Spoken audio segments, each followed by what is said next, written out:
आजकल ना गांव सुरक्षित है ना शहर, दोनों ही जगह मतलब बराबर है कि हाँ लड़कियों को अपनी सुरक्षा का इंतज़ाम खुद करना पड़ रहा है। कई जगह सरकार भी दे रही है, लेकिन हाँ दोनों ही जगह कुछ खास सुरक्षित नहीं है कि यहाँ पे आप देखेंगे कि शराब सिर्फ नहीं होती है, काफ़ी दूसरे प्रकार के नशे भी होते हैं। तो जब वो नशे लोग कर लेते हैं तो उनका दिमाग काम नहीं करता है। हमारा पुलिस प्रशासन जब तक ठीक नहीं होगा, घटनाएं होती रहेंगी। मैं दोस्तों, इस कड़कड़ाती ठंड में मैं शैलेश पाठक एक बार फिर से आपका स्वागत करता हूं क्या बोलती पब्लिक में। आज जो है मैं महिला सुरक्षा पे बात करने वाला हूं, क्योंकि जैसा कि आप जानते हैं अभी कांजीवाल का विषय जो है देश में धधकती आग की तरह जो है वो जल रहा है। निर्भया को अगर आप देखेंगे तो ज़्यादा दिन बीता नहीं है, उसके बाद कुछ परिवर्तन अवश्य आया था, लेकिन अब उस परिवर्तन पर एक चादर चढ़ चुकी है और दिल्ली अपने पुराने रंग में लौट आया है, अपनी हैवानियत के स्वरूप को आप सबके समक्ष रख रहा है। आज मैं लोगों से पूछने का प्रयास करूंगा कि दिल्ली जो है वो महिलाओं के लिए कितना सुरक्षित है। आपका नाम? आस्था ठाकुर। आस्था मैम नमस्कार। आपका नाम? शुभदा रानौड़ी। आपका नाम? वंश राय। तो आप सबको पहले मेरा धन्यवाद। आप सबसे मेरा पहला क्वेश्चन यही है कि दिल्ली जो है क्या महिलाओं के लिए सेफ़ नहीं बचा है? क्या जो निर्भया कांड हो रहा है या फिर अभी जो अंजलि का जो हुआ है 12 किलोमीटर तक आप देखे होंगे कि घसीटा गया और उसके बाद उसकी जो मर्मम मृत्यु हो गई, आपको लगता है कि दिल्ली जो है देश के अन्य राज्यों की अपेक्षा, अन्य शहरों की अपेक्षा जो है और भयावह हो गया महिलाओं के लिए? हाँ, ये मुझे लगता है ऐसा पर्सनली। मुझे आपका यही बात सच है कि दिल्ली बहुत भयानक देसी लगती है। हम महाराष्ट्र से है, लेकिन मैं दिल्ली आने से पहले डर गई थी। अच्छा, आप महाराष्ट्र से हैं। तो आपको लगता है कि मुंबई ज़्यादा सेफ है, दिल्ली ज़्यादा सेफ? मुंबई ज़्यादा सेफ है महिलाओं के लिए। हाँ, महिलाओं के लिए। आपको क्या लगता है? प्रशासन को थोड़ा ज़्यादा ध्यान देना चाहिए इस और मतलब सुरक्षा के लिए, और जगह जगह पे पुलिस को तैनात करनी चाहिए ताकि थोड़ा सा उनकी निगरानी में रहे। मतलब आपको लगता है कि प्रशासन को और मजबूत करना चाहिए इस सुरक्षा के लिए? मेरा जो दूसरा क्वेश्चन ये है कि भारत में अगर आप देखेंगे तो रेप की संख्या जो है दिन ब दिन जो है बढ़ती जा रही है पहले के मुकाबले, या फिर मैं यह भी कह सकता हूँ कि जागरूकता की वजह से लोग जो है केस ज़्यादा जो है नोट करा रहे हैं। मेरा क्वेश्चन सिर्फ यही है कि क्या अब भारत में रेप पर फांसी की सज़ा कर देनी चाहिए? बिल्कुल कर देनी चाहिए। बिल्कुल सही करनी चाहिए जी, करनी चाहिए ताकि जो क्रिमिनल है वो आगे डरे।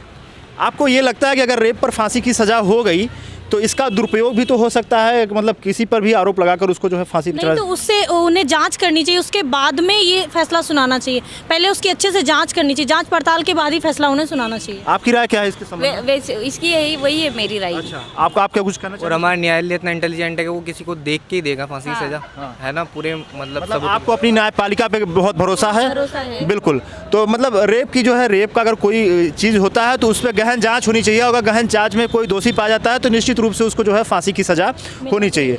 आपको लगता है कि भारत का जो समाज है वो अब भी जो है महिलाओं को समानता का अधिकार देने के लिए राजी नहीं है, या फिर अब भी पुरुषवादी मानसिकता जो है वो प्रबलता के स्तर पे है? प्रबलता के स्तर पे है।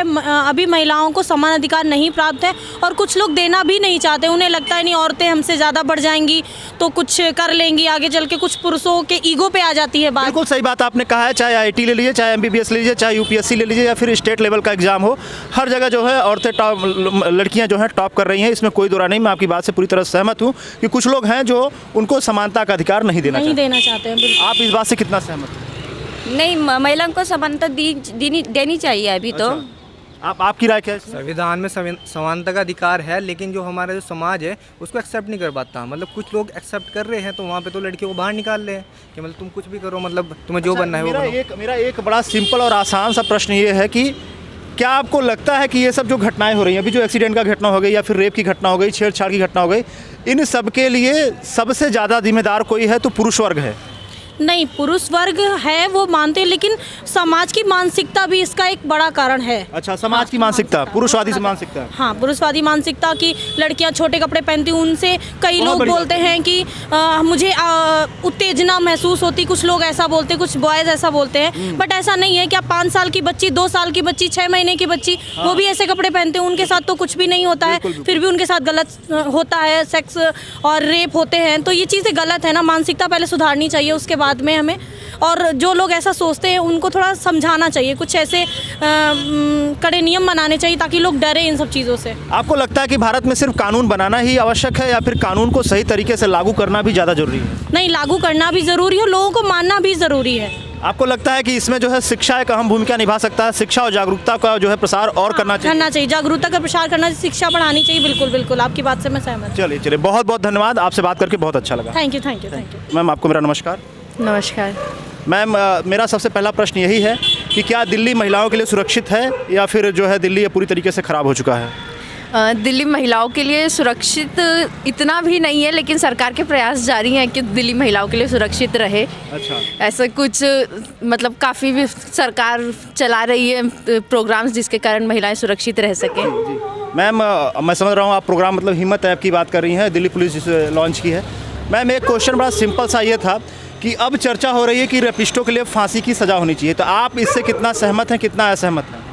रेपिस्टों के लिए फांसी की सज़ा एक अच्छी चीज़ है, होनी चाहिए, लेकिन हाँ इसके लिए कोई भी और कुछ नहीं कहा जा सकता, बिल्कुल होनी चाहिए फांसी की सज़ा। आपको लगता है कि इसका जो है दुरुपयोग भी हो सकता है, किसी को ज़बरदस्ती फंसा कर और फिर उसको फिर फांसी के तख्ते तक पहुंचाया जा सकता है? हाँ बिल्कुल ये चीज़ हो सकती है और कई मामलों में शायद ऐसा होता भी है कई जगह पे, तो इसके लिए उचित जांच होना बहुत ज़रूरी है, लेकिन एक फांसी की सज़ा होना ये सही है। मतलब मैम का मानना ये है कि जांच प्रक्रिया के तहत अगर कोई गलत साबित होता है तो उसके लिए फांसी की सज़ा अवश्य होनी चाहिए। मेरा जो अगला क्वेश्चन मैम से यही रहेगा कि क्या समाज जो है वो महिलाओं को आज भी है की दृष्टि से देखता है, या फिर जो है महिलाओं को हमेशा उनको लगता है कि इनके अंदर कार्यकुशलता कम है, ऐसी चीज़ें आज भी क्या समाज में स्थित हैं?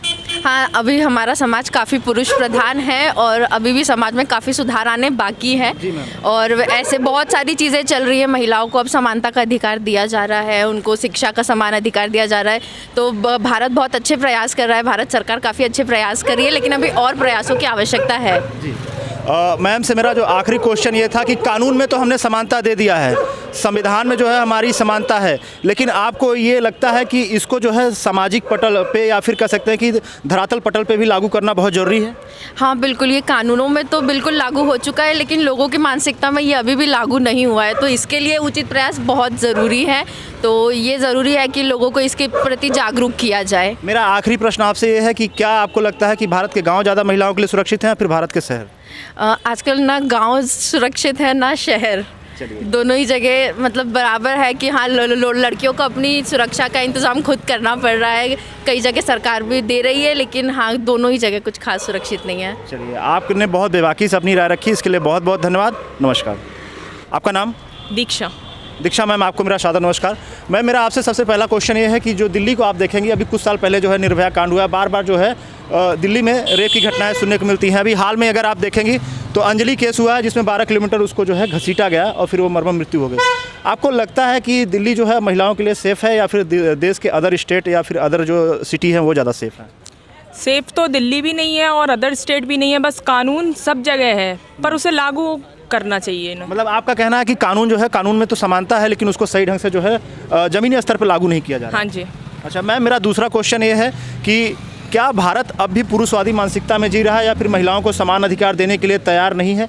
अगर सही तौर पे देखा जाए तो संविधान में तो समान अधिकार दे दिया गया है, कानून में समान अधिकार दे दिया गया है, लेकिन समाज उसे एक्सेप्ट नहीं कर रहा है, समाज उसको स्वीकार नहीं कर रहा है। हाँ जी, वही है, जो लॉ बन गए हैं, कानून सब जगह है पर उसे स्वीकार नहीं किया जा रहा है, उन्हें माना नहीं जा रहा है, उन्हें बनाकर इम्प्लीमेंट तो करना चाहिए, उन्हें बिल्कुल बिल्कुल लागू करना चाहिए उन्हें। ये जो बार बार लड़कियों को लेकर, उनके कपड़ों को लेकर, उनके बिहेव को लेकर जो बातें की जाती है, इसके परिप्रेक्ष्य में आपकी राय क्या है? सोच बदलनी चाहिए। कपड़े, इंसान के कपड़े उसका कैरेक्टर नहीं बताते, सोच बदलनी चाहिए इंसान को। जैसी सोच होगी हम वैसे ही देखेंगे, नज़रिया वैसे ही हो जाता है। मैम मेरा एक क्वेश्चन ये है आपसे कि क्या अब भारत में जो है रेप के लिए फांसी की सज़ा कर देनी चाहिए? बिल्कुल। हाँ? बिल्कुल। मैम लगता है कि इससे इसका दुरुपयोग भी हो सकता है, इसकी जांच हो के फिर इसको लागू करना चाहिए? देखो, जांच तो हर चीज़ की होती है, इंक्वायरी होती है, इन्वेस्टिगेशन होती है, बस सज़ा नहीं मिलती। सज़ा तो आज भी है, लाइफ इम्प्रिजमेंट है, पर उन्हें लाइफ इम्प्रिजमेंट मिलता कहाँ है? बहुत बड़ी बात आपने कही है कि अगर आप देखेंगे तो न्यायपालिका में जो कमियां हैं उसको भी दूर करने की आवश्यकता है। बिल्कुल। चलिए मैम, आपने बहुत बेबाकी से अपनी राय रखी, आपको बहुत बहुत धन्यवाद। Thank you. मैम नमस्कार। नमस्कार। मैम मेरा आपसे ये क्वेश्चन है कि अभी आप देखेंगे कि कुछ दिन पहले निर्भया कांड हुआ था, उसके बाद अभी आज का समय देखेंगी तो अंजलि का जो है 12 किलोमीटर तक उसको घसीटा गया, उसके बाद अगर आप देखेंगे कि मर्मर मृत्यु के बाद मतलब ऐसी दयनीय स्थिति आ गई है कि आपको लगता है कि दिल्ली जो है महिलाओं के लिए अब सेफ़ नहीं है या फिर देश के अदर स्टेट दिल्ली के अकॉर्डिंग ज़्यादा सेफ़ है? जी, सेफ तो नहीं है, अभी केसेस ज़्यादा बढ़ रहे हैं और उसके लिए पुलिस को भी उसके लिए कुछ स्टेप्स लेनी चाहिए ताकि सिक्योरिटी रहे। मुखर्जी नगर में भी उतनी सिक्योरिटी नहीं है। अच्छा। बाकी एरिया से भी, ये तो स्टूडेंट का एरिया है। यहाँ भी अगर रात को हम 11 बजे के बाद लाइब्रेरी से जाते हैं तो कुछ हमें सिक्योर फील नहीं होता है, हम खुद भी नहीं निकलना चाहते हैं यहाँ पे। बहुत बड़ी बात आपने कही कि जो अधिकारियों का गढ़ है, जहाँ से जो है भारत के जो प्रशासनिक अधिकारी निकल रहे हैं, वहाँ भी लोग सेफ़ महसूस नहीं कर रहे हैं। बाकी जो दिल्ली के अदर क्षेत्र हैं उसके बारे में क्या बात किया जाए। मैम, आपको लगता है कि अगर आप क्या हमारा आपका जो समाज है, समाज आज भी महिलाओं को लेके जो है कि सही फीलिंग नहीं होता, या फिर जो अगर महिलाएं छोटा कपड़ा पहने या फिर इन सब को लेके काफ़ी चर्चाएं होती हैं, लोग जो है गलत गलत भावनाएं जो अपने अंदर पालते हैं, आपको लगता है कि शिक्षा और जागरूकता जो है इसको दूर कर सकती है? जी, शिक्षा और जागरूकता तो काफ़ी हद तक दूर कर सकती है, पर हमारे समाज में क्या होता है कि स्टार्टिंग से जो हमारे पेरेंट्स होते हैं वो हमें क्या सिखाते हैं वो भी बहुत मायने रखता है। हम किस तरीके के समाज में जी रहे हैं ये काफ़ी मायने रखता है। अगर हमारी सोसाइटी हमें बताए कि कपड़ों में कोई प्रॉब्लम नहीं है, कपड़े तो दिक्कत नहीं, माइंडसेट की प्रॉब्लम होती है जब हम नशा कोई कर लेते हैं। दिल्ली में ये है कि यहाँ पे आप देखेंगे कि शराब सिर्फ नहीं होती है, काफ़ी दूसरे प्रकार के नशे भी होते हैं। तो जब वो नशे लोग कर लेते हैं तो उनका दिमाग काम नहीं करता है। हमारा पुलिस प्रशासन जब तक ठीक नहीं होगा घटनाएं होती रहेंगी।